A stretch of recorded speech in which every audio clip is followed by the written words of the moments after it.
In the heart of Hyderabad, a 400-acre green cover fights for survival. But the battle isn't just about trees, it's about lives, homes, and the right to exist. Since 30th March 2025, this green expanse has been under siege. Under the cover of night, the destruction was carried out in full swing. The sound of metal tore through centuries of nature. A massacre of Hyderabad's green lungs. With every tree that fell, a home was lost. Peacocks cried out. A deer watched in silent horror.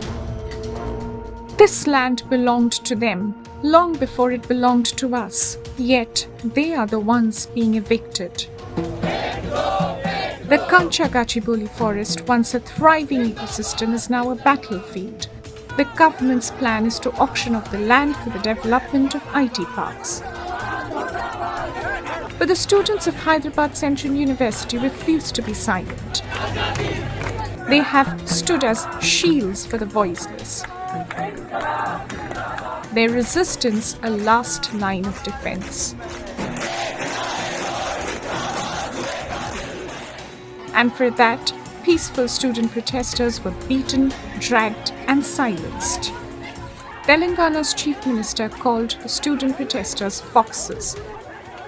ఇంకలు పుల్లులు సింహాలు లేవా అధ్యక్ష చుట్టుముట్టుతో కొన్ని గుంట నక్కలు చేరి ఇట్లా వ్యవహరిస్తున్నాయి గుంట నక్కలకు గుణపాఠం చెప్తాం అధ్యక్ష.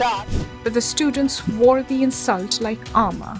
On April 2nd, 2025, after Telangana High Court stayed the fellings, students alleged that the bulldozer action continued.